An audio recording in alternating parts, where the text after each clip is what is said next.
आप सुन रहे हैं रहस्यमयी कहानी शैतानी रस्में।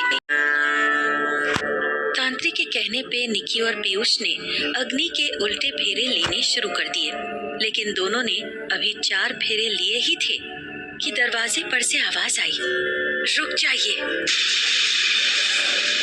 क्या कर रहे हैं आप लोग? सबने पीछे की तरफ मुड़कर देखा तो वहां सौदामिनी खड़ी थी और तभी सौदामिनी के पीछे से निकलकर रचना सबके सामने आई। उसे देख सुमित्रा चौंकती हुई बोली, रचना तुम? रचना को वहां देखते ही निकी और पीयूष के होश उड़ गए।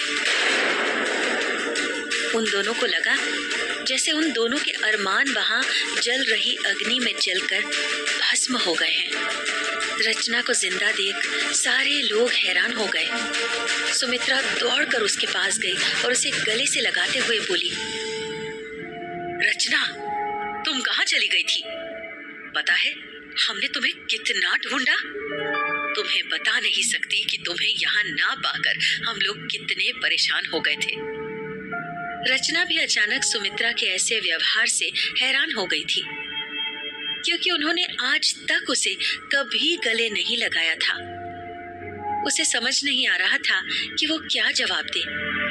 वहीं सुमित्रा बस अपनी ही धुन में बोले जा रही थी, पता है तुम्हें ढूंढने के लिए हमने हर संभव प्रयास किया, लेकिन तुम्हारा कहीं कोई पता नहीं चला। कहाँ चली गई थी तुम?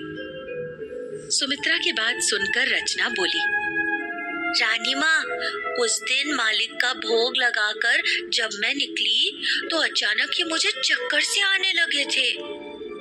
मैं अपना होशो हवास खो बैठी थी और भटकते हुए बेतवा नदी के तट की तरफ चली गई थी। मैं खाई में गिरने वाली थी कि तभी इन्होंने मुझे बचाया। रचना ने सौदामिनी की तरफ इशारा करते हुए कहा था। सुमित्रा ने सौदामिनी को देखकर तुरंत ही अपने हाथ जोड़ लिए और बोली, तुम्हारा बहुत बहुत धन्यवाद बेटा। तुम्हारी वजह से हमारी बहुत बड़ी परेशानी हल हो गई। हम तुम्हारा जितना धन्यवाद करें उतना कम है। सौदामिनी भी अपने चेहरे पर कुटिल मुस्कान लाते हुए बोली, इसमें धन्यवाद कैसा? ये तो मेरा फर्ज था। रचना परेशानी में थी और यदि मैं इसकी मदद ना करती तो फिर कौन करता? इंसानियत हमें यही तो सिखाती है। उसकी मीठी मीठी बातें सुनकर सुमित्रा ने सहमति में अपना सिर हिला दिया। वो सौदामिनी की बातों से काफी प्रभावित दिख रही थी। जहाँ एक तरफ पूरा गहलोत परिवार रचना को जीवित देख खुश था, वहीं निकी के चेहरे पर एक बार फिर परेशानी के बादल मंडराने लगे थे। निकी मन ही मन सोचती हुई बोली, इस रचना को भी अभी ही यहाँ आना था। एक बार मेरी शादी टूटने देती, उसके बाद आ जाती। मेरे सारे प्लान पर पानी फेर दिया। अब मैं आजाद कैसे होंगी? पीयूष भी मन ही मन गुस्सा हो रहा था। उसका भी शादी तोड़ने के बदले पैसे पाने का सपना अधूरा ही रह गया था, लेकिन अब कोई उपाय भी नहीं था। वो खड़ा होकर बोला, क्योंकि अब रचना वापस आ चुकी है तो मुझे नहीं लगता कि मेरी और निकी की शादी तोड़नी चाहिए। तांत्रिक भी उसकी बात से सहमत होता हुआ बोला, बिल्कुल भी नहीं। अच्छी बात यह है कि रचना वापस आ गई। अब मालिक को भोग भी लगेगा और इस परिवार की और मालिक की बनाई रस्में भी निभाई जाएंगी। इससे इस परिवार और भैरवगढ़ में खुशहाली ही खुशहाली आएगी। तांत्रिक की बात सुनकर सुमित्रा बोली, आप बिल्कुल ठीक कह रहे हैं बाबा। अब सब कुछ ठीक हो जाएगा। निकी खुद में बड़बड़ाते हुए बोली, क्या खाक ठीक होगा? मेरी तो पूरी लाइफ ही बर्बाद हो गई। क्या सोचा था और क्या हो गया? उसी समय राजा साहब वहां आए और बोले, ये जो कुछ हुआ है वो सब इस नई मददगार के कारण हुआ है। वो चलते हुए सौदामिनी के पास आए और बोले, मैंने वचन दिया था कि जो भी शतभिषा नक्षत्र की कुंवारी कन्या को लाएगा उसे मुंह मांगा इनाम दिया जाएगा। क्योंकि आपने हमारी खोई हुई रचना को ही हमें वापस किया है तो आप इनाम की हकदार हैं। अब जो चाहे मांग सकती हैं। मुझे बहुत खुशी होगी। राजा साहब के शब्दों को सुनकर सौदामिनी मुस्कुरा उठी और मन ही मन बोली, यही तो वो मौका है जिसकी मुझे तलाश थी। यही तो चाहिए था मुझे। तभी तो इतना बड़ा जोखिम उठाया है मैंने। लेकिन साथ ही साथ वो अचानक से ये जाहिर नहीं होने देना चाहती थी कि वो यहाँ किसी मकसद से आई है। उसने भोली सूरत बनाकर कहा,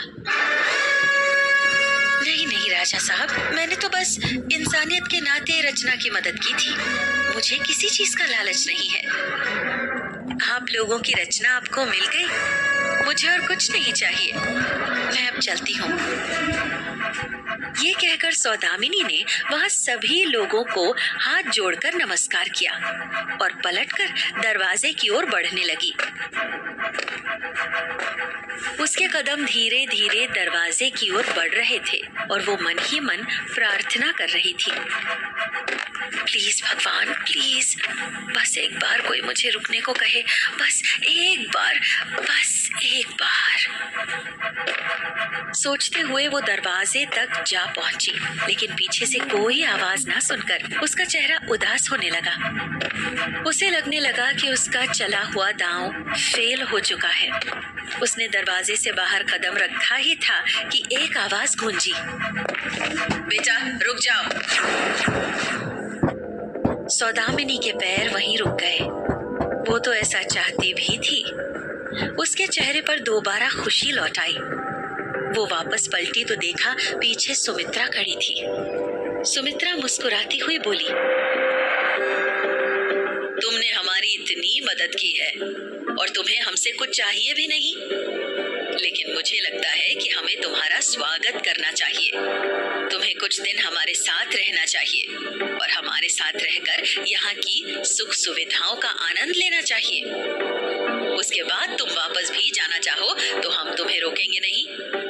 ये प्रार्थना है मेरी तुमसे। सौदामिनी के जैसे मन की बात कह दी थी सुमित्रा ने। सौदामिनी को अब अपना लक्ष्य साफ दिख रहा था। वो प्यार से बोली, रानी माँ, आप मुझसे बड़ी हैं। आपको मुझसे प्रार्थना नहीं करनी चाहिए, बल्कि आदेश देना चाहिए था। अब आप इतने प्यार से कह रही हैं, तो मैं आपको मना थोड़े ना करूंगी। मैं कुछ दिन यहीं रहूंगी, आप लोगों के साथ। उसकी बात सुनकर सुमित्रा खुश हो गई। वहाँ निकी की टेंशन बढ़ चुकी थी। सुमित्रा ने अपनी नौकरानियों की तरफ देखते हुए कहा, इस लड़की के रहने का इंतजाम करो। दोनों नौकरानियों ने सहमति में अपना सिर हिलाया और वहां से चली गईं। तब सुमित्रा सौदामिनी की तरफ देखती हुई बोली, बेटी तुम्हारा नाम क्या है? तब सौदामिनी बोली, रानी माँ, मेरा नाम सौदामिनी है। ये नाम सुनते ही निकी के पूरे बदन में जैसे करंट सा दौड़ गया। जैसे उस नाम के पीछे छिपी मंशाओं को वो समझ भी पा रही थी और नहीं भी समझ पा रही थी। उसे ऐसा लग रहा था कि सौदामिनी किसी बहुत बड़े मकसद के साथ यहाँ आई है। उसे वहाँ कुछ भी सामान्य नहीं लग रहा था। सौदामिनी की मुस्कुराहट जैसे उसकी बातों से बिल्कुल विपरीत थी। एक और जहाँ रचना के वापस हवेली आ जाने से पूरा गहलोत परिवार खुश हो चुका था, वहीं कोई ऐसा भी था जो रचना से ज्यादा सौदामिनी के यहाँ आने से खुश था, और वो थी चंडालिका, जो इस समय हवेली के सबसे ऊपरी भाग में खड़ी होकर इस सारे घटनाक्रम पर नजर रख रही थी। सौदामिनी के बढ़ते कदमों के साथ ही चंडालिका के चेहरे की खुशी दुगनी होती जा रही थी। वो तीखी नजरों से सौदामिनी को देखती हुई खुद से बोली, लालच सबसे बेकार चीज है और लालच में डूबा इंसान कुछ भी कर गुजरता है। उसके लिए रिश्तों को बनाना और बिगाड़ना 2 पल का खेल होता है, जैसे सौदामिनी के लिए। अगले ही पल चंडालिका वहां से गायब हो गई। इसी बीच सौदामिनी जैसे ही सीढ़ियों से ऊपर की तरफ बढ़ी तो उसकी नजरें हवेली के हर हिस्से को मानो स्कैन कर रही थी। उसका ध्यान सीढ़ियों पर नहीं रहा और उसके पैर लड़खड़ा गए। वो अपना संतुलन खो बैठी और गिरने वाली थी कि तभी 2 हाथों ने उसे थाम लिया। सौदामिनी ने डर के मारे अपनी आंखें बंद कर ली थी, लेकिन कमर पर हाथ के एहसास को महसूस करते हुए उसने तुरंत ही अपनी आंखें खोली। उसकी नजरें प्रतीक की नजरों से जा मिली, जिसने उसे गिरने से बचा लिया था। सौदामिनी को उसे देख एक अलग ही अनुभूति हो रही थी। उसने बड़ी ही मदहोश आवाज में कहा, मुझे बचाने के लिए शुक्रिया। प्रतीक ने फॉर्मली कहा, इसमें शुक्रिया कैसा? आप हमारी मेहमान हैं और आपकी मदद करना फर्ज है हमारा। हमें शुक्रिया कहकर लज्जित ना करें। कहते हुए उसने सौदामिनी के कमर से अपना हाथ दूर किया। सौदामिनी ने कामुक मुस्कान प्रतीक के लिए बिखेर दी, जिसे देख प्रतीक अपने होश और हवास खोता जा रहा था। लेकिन जल्द ही प्रतीक ने खुद को संभाला और कहा, आपको अगर कुछ भी जरूरत पड़े तो बेझिझक हमसे कह सकती हैं। आपको यहाँ कोई दिक्कत नहीं होगी। सौदामिनी मादक अंदाज में बोली, मैं जानती हूँ मिस्टर प्रतीक कि इस घर में मुझे कोई दिक्कत नहीं होने वाली, इसीलिए तो मैं इस घर में आई हूँ। ये सोचते हुए सौदामिनी ने एक और मुस्कान प्रतीक की तरफ बिखेरी और फिर नौकरानी के साथ आगे चली गई। वहीं थोड़ी देर बाद निक्की अपने रूम में आ गई थी। उसकी परेशानियां कम होने की बजाय और बढ़ती ही जा रही थी। निक्की को समझ नहीं आ रहा था कि अब वो इस परिस्थिति से कैसे निकले। वो खुद से बोली, चलो एक बात तो अच्छी हो गई कि रचना आ गई। कम से कम अब मालिक को भोग तो मिल जाएगा और शायद ये जो कह रहे हैं कि उनका कहर कम हो जाए और गांव के बच्चे भी जल्द से जल्द स्वस्थ हो जाएं। निक्की ये सोचते हुए अपने कमरे में बिछी चटाई पर बैठ गई और खुद से ही बातें करने लगी।